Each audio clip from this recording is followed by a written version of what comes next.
All right, let's talk about one of the most powerful yet totally invisible forces in our lives, the opportunity cost of doing nothing. It's that choice we make when we think we're not actually making a choice at all. And believe me, it has a price. So let's figure out what that price really is. I mean, think about it for a second. That really tough decision you had at work, that passion project you swore you were going to start, or maybe a difficult conversation you just knew you needed to have and you just didn't. We've all been there, right? That moment we choose to just wait it out. You see, on the surface, doing nothing feels free. It feels like the safe bet. The cost is zero, right? But as this suggests, there's something else going on. What's lurking beneath the surface? Well, that's the real mystery. What is the actual cost? Let's unpack that together. Okay, first things first, let's pull back the curtain on this invisible price tag. We really need to get a handle on this cost that isn't listed up front, but, it gets paid for later, often in those quiet moments of what if. So what do we even call this thing? This ghost in the machine of our decision-making? Well, it has a name. And honestly, just putting a name to it is the very first step toward getting some control over it. And here it is, the opportunity cost of inaction.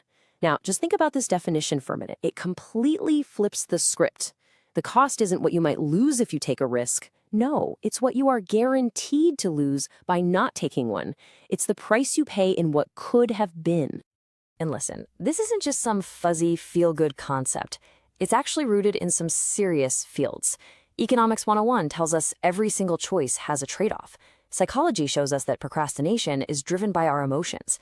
But the big one, the real takeaway here, is from decision theory. Not deciding is a decision. You're actively choosing to stay on the path you're already on, and that choice has real, measurable consequences. So now that we've given it a name, let's get into the anatomy of what we actually lose. This isn't just an abstract idea, okay? Inaction shows up in some very specific and often pretty painful ways in our lives. So let's break down the bill. Let's start with the most tangible cost, the one we can all see and feel: money. This is where that invisible price tag suddenly becomes, well, brutally visible. Just take a look at this. $1,000 left alone because of inaction is, well, it's still just $1,000 20 years later. But with action, investing it at a pretty modest return, it multiplies like crazy. The cost of doing nothing here is over $6,000 in lost growth. That wealth simply never existed because of one small decision to wait. That's the staggering power of lost compounding. But the cost isn't just financial. I mean, what about the skills you never learned, or the promotions you didn't even bother applying for? This is the career cost of inaction, and believe me, it compounds just as powerfully as money. The trade-off is just so clear. A little bit of consistent action. We're talking just an hour a day. It compounds into mastery. New doors start to open. But inaction, it isn't just standing still.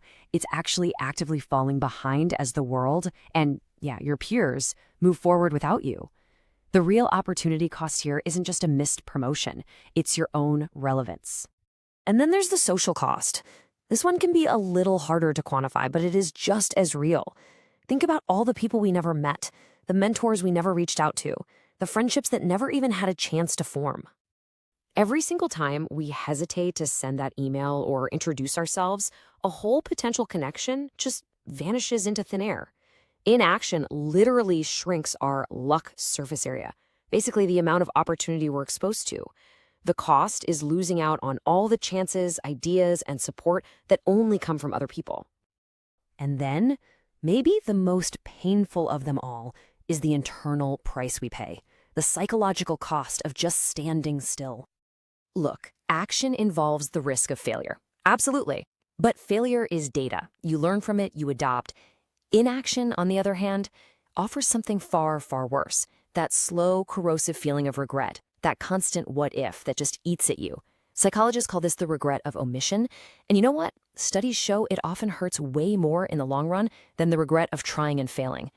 So if inaction is so incredibly costly, why is it our default setting? Why does doing nothing often feel so easy? Well, the answer isn't a character flaw. It's just baked into our wiring. So let's meet our inner saboteur. Our brains are basically running on some really old software, and that software is programmed with these defaults. Fear of failure tells us, hey, it's safer not to try. Present bias is screaming, I want comfort right now, not some big reward later on. And when we face too much uncertainty or too many choices, the system just freezes. Inaction feels like a perfectly logical defense mechanism, even when it's totally sabotaging us. And this wiring creates this really dangerous trap, the procrastination loop. It starts with avoidance. We put something off, and we get this little hit of temporary relief. Ah! The problem is the pressure just builds, right? It makes the task seem even bigger. And that increased pressure then causes, you guessed it, even more avoidance. It's a vicious cycle that just digs us deeper and deeper into inaction. So how do we break this cycle? Well, the key is to make that invisible cost visible. Let's look at a mental toolkit we can use to fight back against our brain's defaults and completely reframe our decisions. This is it, a simple but super powerful decision checklist. The next time you're feeling stuck, just run through these questions. The fundamental shift is this: stop asking what you might lose by acting and start asking what you are guaranteed to lose by not acting. Frame the choice around disappearing gains, closing windows, and missed learning. That shift in perspective can change everything. Ultimately, that's what it all comes down to. The cost of inaction is paid in the currency of what could have been. It's the silent accumulation of missed possibilities. The question is, once you can finally see that price tag, what action will you choose to take?